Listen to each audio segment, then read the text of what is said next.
مشاهدينا الأفاضل، طابت أوقاتكم. نشرة أخبار الفضاء الإريترية لهذه الفترة يصحبكم فيها محمود عبد الله بكفاح، والتي نستهلها بأهم وأبرز العناوين. إصابة 5 مواطنين بفيروس كورونا اليوم.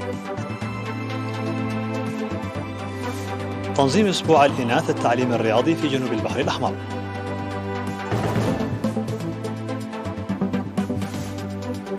جهود لرفع إنتاجية العسل في دباروا.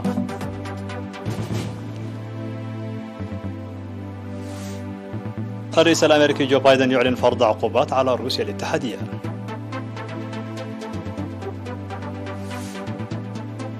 منظمة الصحة تعلن انخفاض عدد حالات الإصابة الجديدة بفيروس كورونا. مقتل عسكريين من فنزويلا في تحطم مروحية. مرحبا بكم. من العناوين إلى التفاصيل. أعلنت وزارة الصحة بأن الفحوصات المخبرية التي أجريت اليوم في مراكز الفحص والعزل في الإقليم الأوسط والجنوبي وعنسبة أظهرت إصابة 5 مواطنين بوباء كورونا اليوم. فقد ظهرت إصابتان في مراكز الفحص بالإقليم الأوسط في ميتمناي وغولاغول، وإصابتان في مراكز الفحص في الإقليم الجنوبي بمندفرة ودباروا، وإصابة واحدة في مركز العزل بكرن.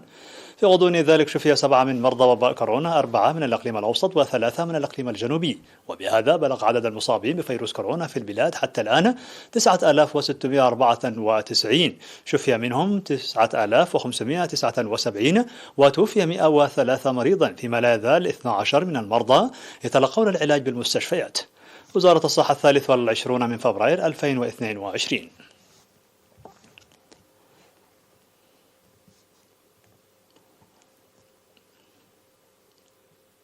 نظم في مدينة طيعة أسبوع الإناث التعليمي الرياضي على مستوى إقليم جنوب البحر الأحمر في الفترة من 18 وحتى 20 من فبراير بهدف تطوير مشاركة الإناث في التعليم والرياضة. وتضمن الأسبوع الذي شاركت فيه طالبات المرحلة الثانوية سيمينارات عن العادات التي تعيق مشاركة الإناث في التعليم والأنشطة الرياضية. وأوضح المدير التنفيذي في إدارة مديرية الرعتة السيد محمود عبد الله بأن الأسبوع سيسهم في رفع مشاركة الإناث بالتعليم والرياضة في المديرية. من جانبه أوضح مسؤول مكتب مفوضية الرياضة السيد إبراهيم صالح بأن رفع مشاركة الإناث في الرياضة يأتي في إطار رفع قدرات الإناث في كافة المجالات. وذكر المدير العام لقسم الخدمات الاجتماعية في الإقليم السيد حمى السر علي بأن على الإناث النضال ضد العادات المعيقة لتطورهن، خاصة زواج القاصرات وختان الإناث. وأفاد أولياء الأمور بأن الأسبوع التعليمي الرياضي كان ذو فائدة لهم ولبناتهم. هذا وقد قدمت الجوائز للفائزات في المناشط التعليمية والرياضية.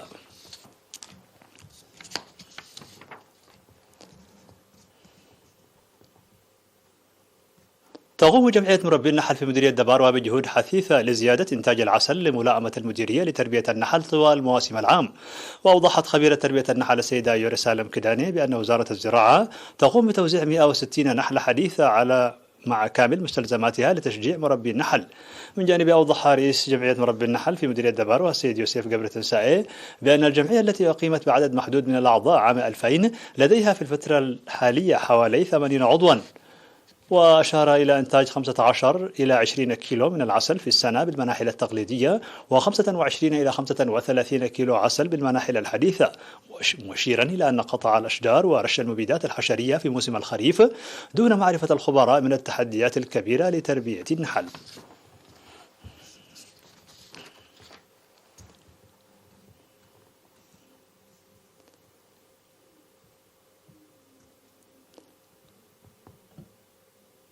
قدم مكتب التعليم في إقليم شمال البحر الأحمر الدراجات ل10 طالبات من المرحلة الثانوية يقمن في مناطق بعيدة بمديرية مصوع. وأوضح مسؤول التعليم في المديرية الأستاذ إسماعيل صالح بأن الدعم يأتي في إطار جهود وزارة التعليم لتشجيع الطالبات.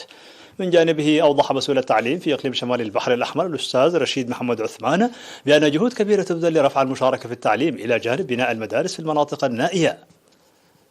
كما أوضح بأنه سيتم توزيع 30 دراجة أخرى في المديريات.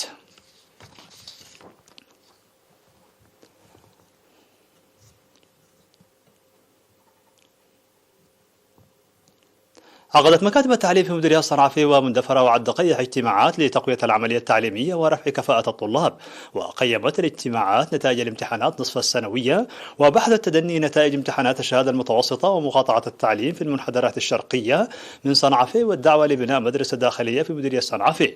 ودعا اجتماع مندفرة لبناء الأسوار وحل مشكلة النقص في الأثاثات المدرسية للمدارس، بينما أوضح اجتماع الدقيق ارتفاع نسبة النجاح ب 14.1% مقارنة مع العام الماضي. وذكر مسؤول التعليم في الإقليم الجنوبي الأستاذ هبتزق كداني بأن تقييم المميزات وأوجه القصور ضروري للدفع بالعملية التعليمية، داعيا المعلمين وأولياء الأمور للعمل على رفع كفاءة الطلاب.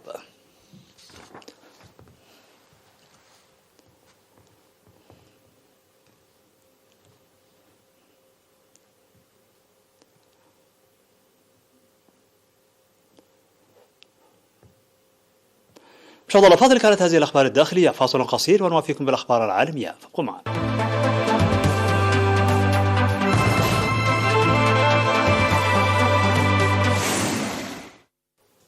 مرحبا بكم. على الصعيد العالمي، اعتبر مسؤول أمريكي كبير بأن قرار ألمانيا تعليق أنابيب نورد ستريم 2 يحرر أوروبا من الخناق الجيوستراتيجي الذي تفرضه روسيا عليهما من خلال إمدادات الغاز الطبيعي.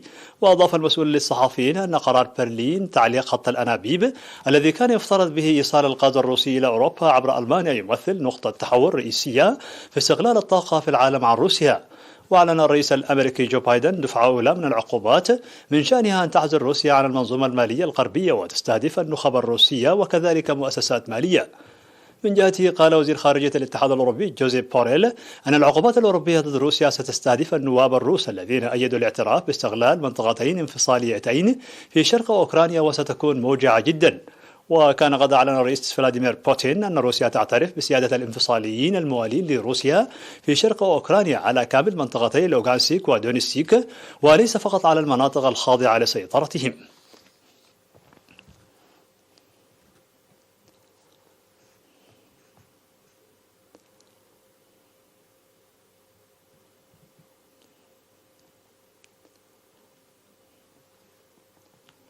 انخفض عدد حالات الإصابة الجديدة بفيروس كورونا الأسبوع الماضي بنسبة 21% في جميع أنحاء العالم، وهو الأسبوع الثالث على التوالي بحسب تصريحات منظمة الصحة العالمية. وسجلت المنظمة في تقريرها الأسبوعي عن الجائحة نحو 12 مليون إصابة جديدة بفيروس كورونا الأسبوع الماضي. وتعتبر منطقة غرب المحيط الهادي المنطقة الوحيدة التي شهدت زيادة في حالات الإصابة بكوفيد 19 بزيادة قدرها 29%. قتل عنصران في الجيش الفنزويلي وأصيب آخران بجروح عندما تحطمت مروحية روسية الصنع في الدولة الواقعة في أمريكا الجنوبية، وفق ما أعلن عنه الرئيس نيكولاس مادورو. وقال مادورو خلال اجتماع مع وزرائه بثه التلفزيون الرسمي: وقعت لدينا حادثة حزينة ومؤسفة في ولاية دارا ترتبط بمروحية من طراز ماي 17، وقتل شخصان وما زال طيران يكافحان البقاء على قيد الحياة. ولم يتضح بعد سبب تحطم المروحية، فيما تم فتح تحقيق بالحادثة. واحترقت الطائرة لدى تحطمها، فيما انتشل سكان وعمال المطار المصابين. وأعلن الجيش الفنزويلي في بيان له أن الحادث وقع خلال مهمة تقديم إمدادات لقواعد حماية الحدود. في الخبر الأخير، جرفت أمواج البحر الآلاف من أسماك السردين إلى شاطئ توم بيكوليميو في منطقة بيو بيو في تشيلي. وقد استدعى هذا الحادث حضور مسؤولي البيئة للتحقيق في جودة المياه في المنطقة التي تقع قبالة شبه جزيرة كوليمو.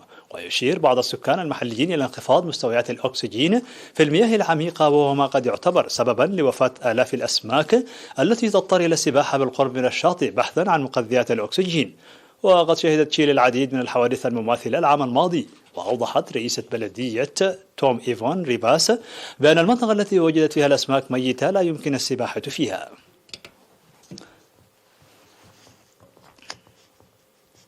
في نهاية النشرة لكم تذكير بأبرز ما جاء فيها من عناوين. إصابة 5 مواطنين اليوم بفيروس كورونا. تنظيم أسبوع الإناث التعليمي الرياضي في إقليم جنوب البحر الأحمر.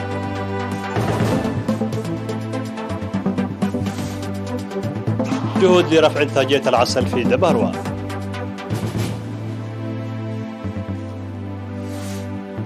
الرئيس الأمريكي جو بايدن يعلن فرض عقوبات على روسيا الاتحادية. ومنظمة الصحة العالمية تعلن انخفاض عدد حالات الإصابة الجديدة بفيروس كورونا. ومقتل عسكريين من فنزويلا في تحطم مروحية.